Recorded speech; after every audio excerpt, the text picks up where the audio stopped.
Hello again, it's Lock Noob, and this awesome lock here is a Mauer NW4, and this was very kindly sent to me by Daz Evers, who I hope you all know. Please do go check out his channel. He's a fantastic lockpicker and an excellent pick maker as well, for that matter. So what's so special about this 3-star SKG Mauer NW4? Well, a lot of the story can be told just through the key alone. So what can we tell about that? Well, we've got what looks like 1, 2, 3, 4, 5, 6 pin positions, and I think we can agree here that those are pretty extreme in terms of bitting. So you've got some sort of mediums at the front, very high set, then some very low set pins and high sets again at the rear. So yeah, 6 dimple pins on this side. On the opposite side, but we can see that from the other side of the key because obviously it can flip over, is we have this sort of laser cut track here, and that signifies, I think we all would agree, that there may be some sliders involved, and there are 4 sliders in this lock. And then you have these little interactive elements here. Now what do they do? Well, only one of them is active at any one point, and it's this one. On the underside, where the away from the key pins, is a little sprung element, a divot if you will, which is able to push this up, and you can see how much further it can push it up quite significantly. So that is how deep you need to set the pin number 1. It's critical you set that pin really high as well. So that's all it does really. It reminds me a little bit of something like the Multi-Lock Interactive. Is it the MT5 which has sliders as well? I forget my multi-lock models, but yes. And then you also on the side here we have some passive key control dimples, and that's just something put there by manufacturers to make sure that you know, if you have a certain key to certain suite, it won't go a lock without the right pinning on the side bitting here won't open a lock even if the rest of it is correct. It's a strange feature. I'm sure it's got a good enough reason for why manufacturers use it, but I've never really been able to figure out a good one. I'm sure you can tell me in the comments. But yeah, it's quite an intimidating looking key for sure, you know, with its interactive elements, its sliders, your dimples, the passive key pins, which should stay out of the way as long as you don't heavily press them into the side of the lock. So I'm going to throw this in a vise, and then, well, let's get picking it, and if we pick it, we'll then gut it. See you in a second. So here we are in the vise. There is the lovely key. I put some focus lock on the lock so you can see what's going on when I get sort of near the lock. Downside is if I move anything close to the camera, it's a bit out of focus, but you know, I'll try to show things nearer the lock like that. Lovely key, isn't it? Love that. I have removed the circlip from the back. Doesn't make any difference to the picking, but it does speed up getting to gut the lock if I can. I have a couple of tension tools here, which one I'm going to use. This one. This is from Multi-Pick. Just going to pop it in the lock. Got a Honest Dongshi flat flag, and I'm going to try and pick this. Now you might think, why am I tensioning clockwise and picking clockwise? It's because that first pin, if you don't set it properly, the rest of the pins don't bind. So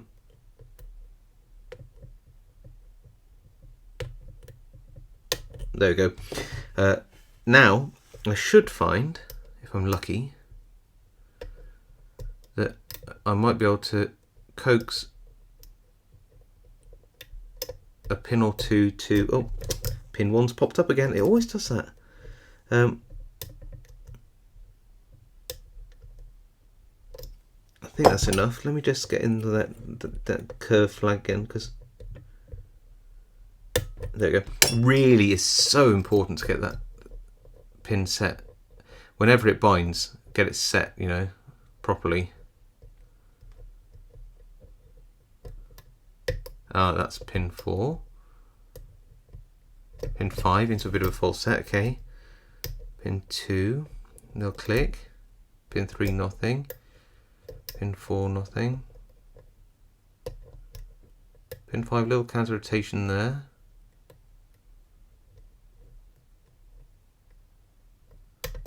And I think I've got that. Oh, back out, back out, back out. Okay. Oh, nothing on pin 6. Nothing on pin 5.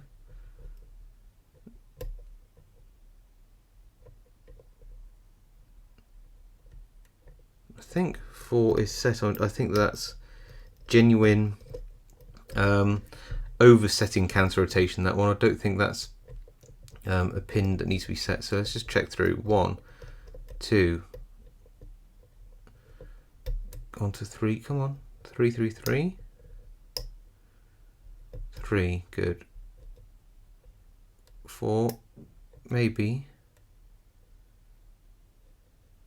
I don't want to overdo it. It's hard to tell whether that's like genuine counter rotation or not. So I'm going to call it and say that it's not. Back through. It's sort of, you just got to make sure that everything seems to be solid before you move on.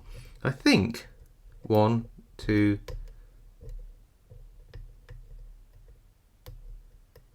3, 4, 5, 6. Do you know what? I think we're almost there. So I'm going to get a short hook and then try to find any of the sliders.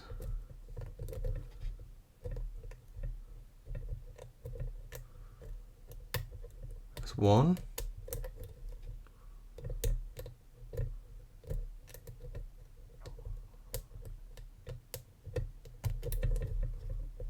And it feels like they're not. Oh, I've got an open. There we go. Phew. I thought that I'd set the sliders, but it's like one of those things where it's like, did I? Didn't I? Did I? Didn't I? Anyway, we have picked this Mauer NW4. Oh, don't you dare come out until I'm ready to take you out. I have no idea what's inside this at all, which is terrifying. So let's take that auto focus lock off, grab a load of gutting things and see what the heck's going on here. Now do you know what, I've got the key. Well, we can see this is picked, so that's fully picked like that.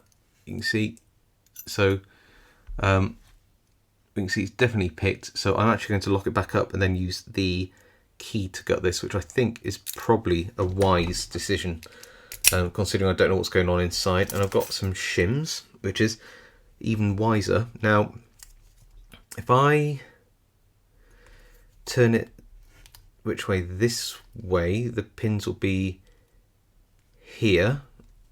If there are any passive pins, they'll be there. So I can put this shim at the bottom and then the sliders will be at the top. So I'm going to give this a go and hope for the best. Okay, not very tight with that shim in. Those are the pins there. Oh, and we've lost something.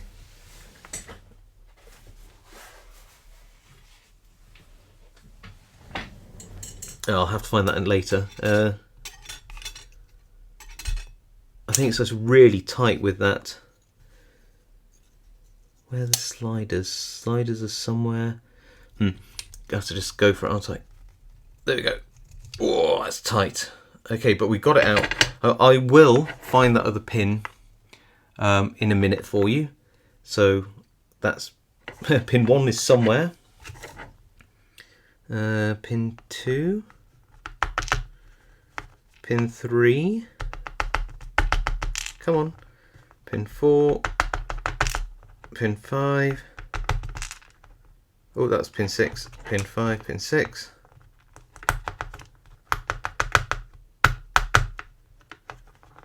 Pin 5 doesn't want to come out. Right, let's sort those out the right way around.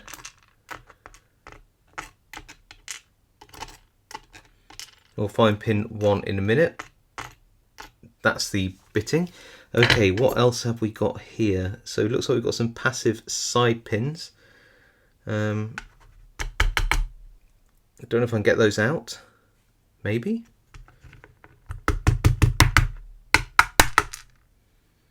Yep, I can. They just need a bit of coaxing again. So that's the last one.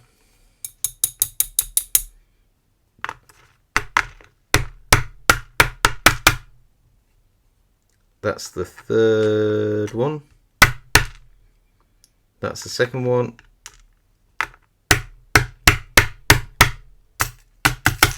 I think that all these are the same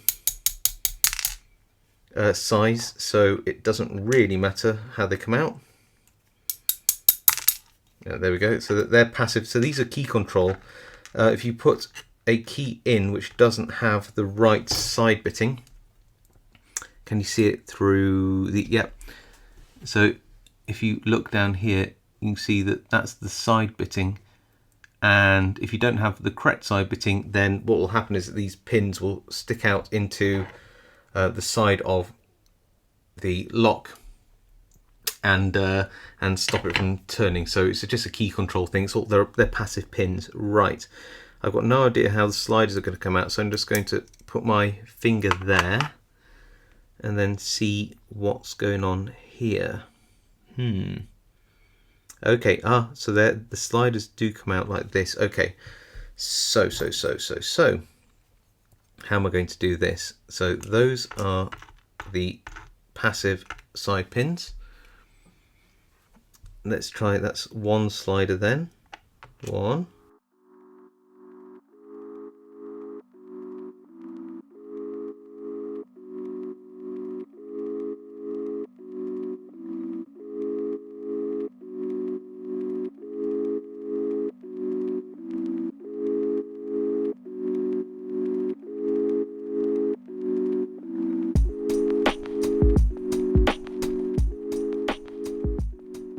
And here we are. Right, so key pins are like a lot of Dimple locks, they are stepped so they don't fall into the keyway when the lock is turned. So they're just standard pins. They seem to be matched up with a mixture of T-pins, standard pins and spool pins. These sliders are pretty cool. They've got numbers on. So that's a 3. What's this one? This one is a 1. That's a 2 and that's a 3. So that must be the positions. And then these are the passive side pins. So yeah, yeah, quite a lock, this one. It's a real challenge to learn. A really good fun pick. Certainly step up from a lot of other locks. Yeah, great. So thank you so much for watching. Thank you to Daz Evers for sending me the lock. Really appreciate it. Love a challenge like this. And I'll see you all next time.